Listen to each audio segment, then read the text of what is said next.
Alors, bienvenue au bonus. Bienvenue au bonus.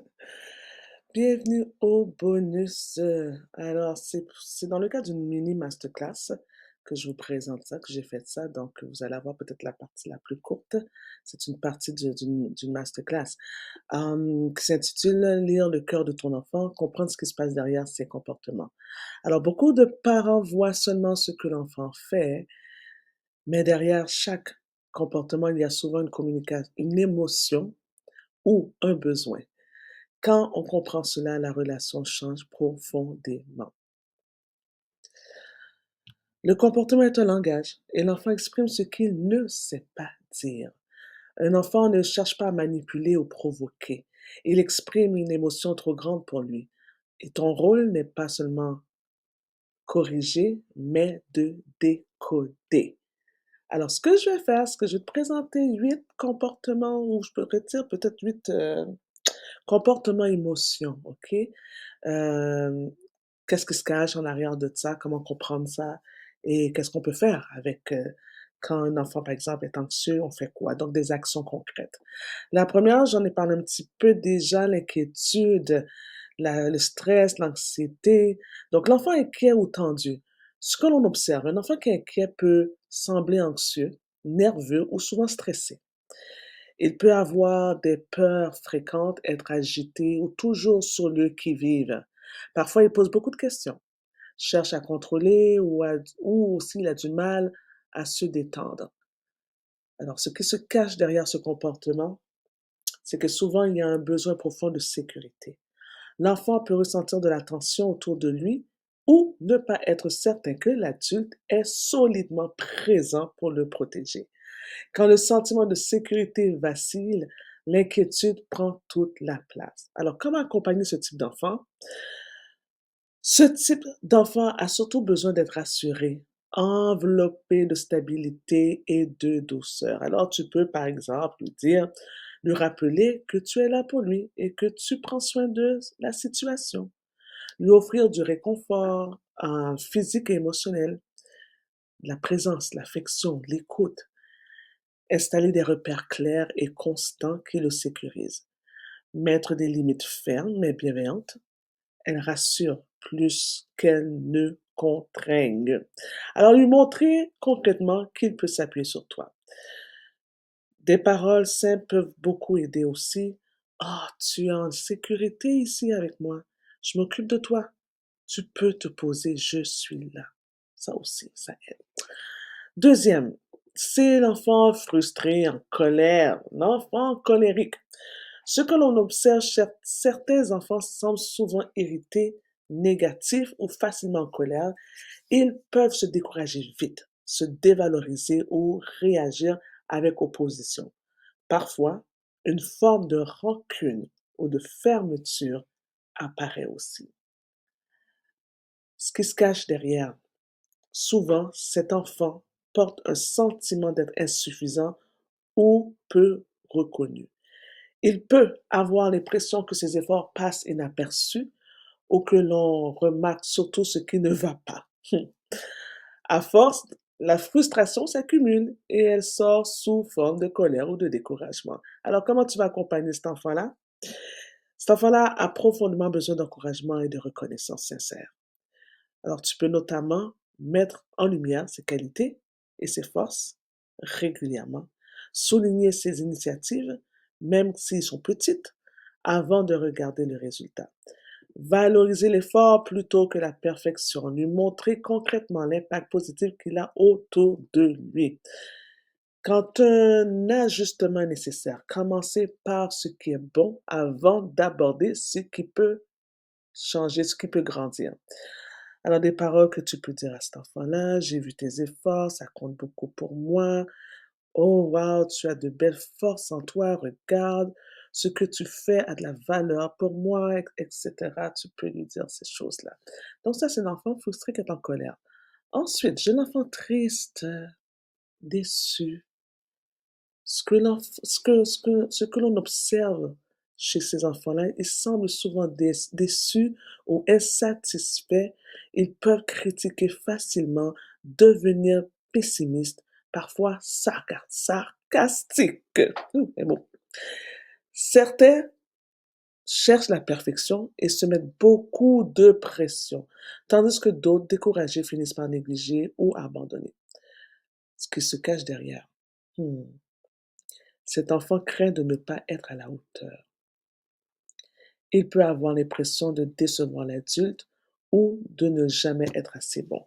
Quand ce sentiment s'installe, la tristesse ou le découragement prennent doucement place.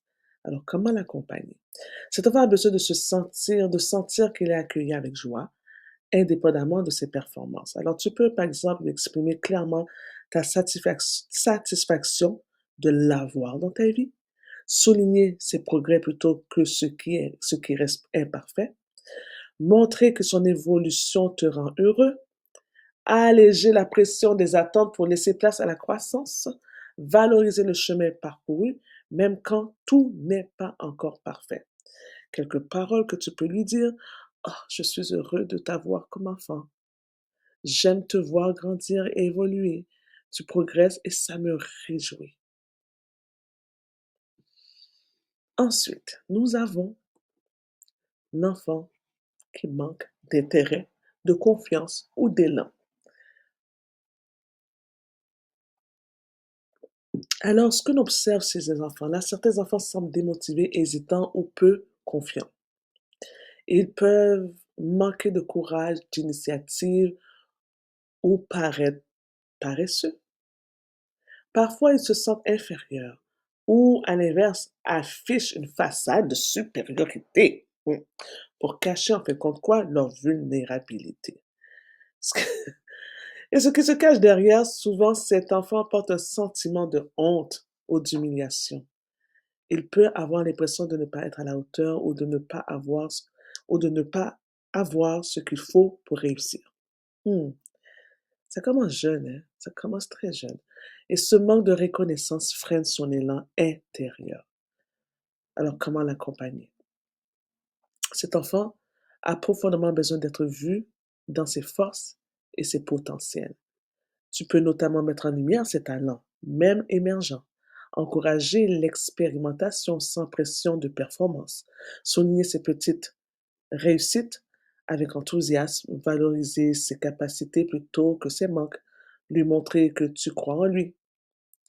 Alors des paroles que tu pourrais lui dire, c'est que je vois de belles forces en toi. Tu progresses et c'est précieux. J'aime découvrir ce que tu es capable de faire, etc. Alors ça, c'est pour l'enfant qui manque d'intérêt. Ensuite, on a l'enfant indifférent ou hypersensible, très sensible. Ce que l'on observe, certains enfants semblent détachés comme si rien ne les touchait. Hey, est-ce que tu as déjà vu ça? Oui, j'ai déjà vu ça moi-même.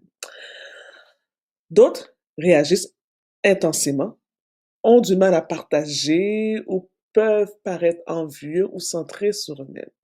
Ce contraste cache souvent une même réalité intérieure.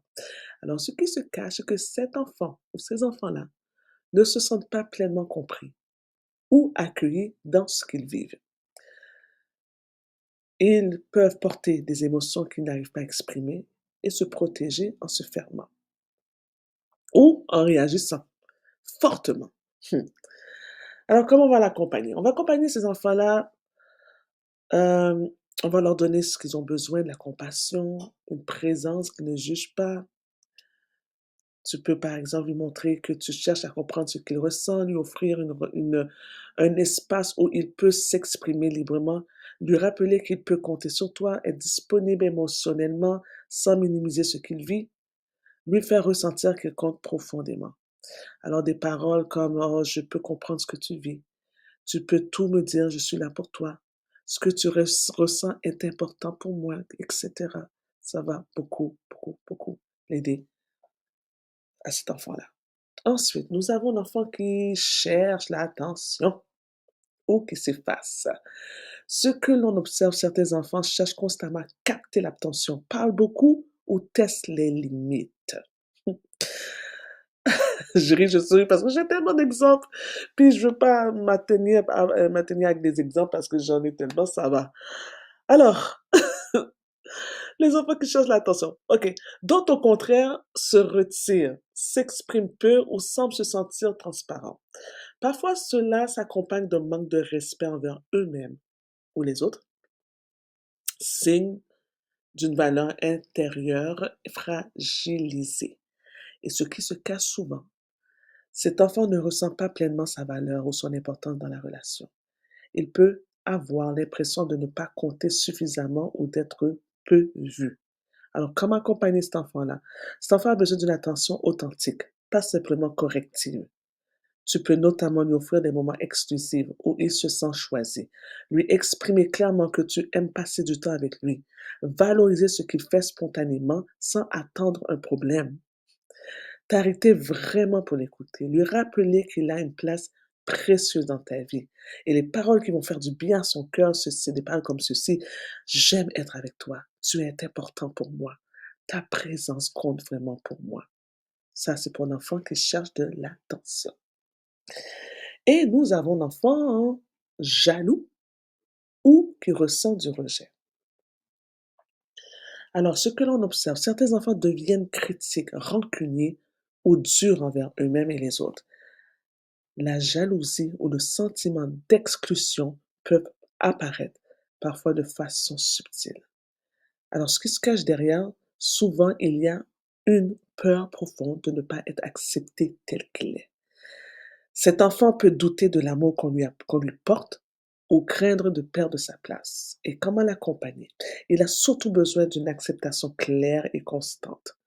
Tu peux par exemple lui rappeler qu'il est unique et irremplaçable, l'aimer sans condition, même dans ses limites, l'accueillir tel qu'il est plutôt que tel qu'on voudrait qu'il soit, être patient face à sa fragilité, lui montrer qu'il reste aimé même dans ses défis. Et les paroles que tu pourrais lui dire. Tu as une place unique dans mon cœur. Je t'aime tel que tu es. On avance ensemble, pas à pas.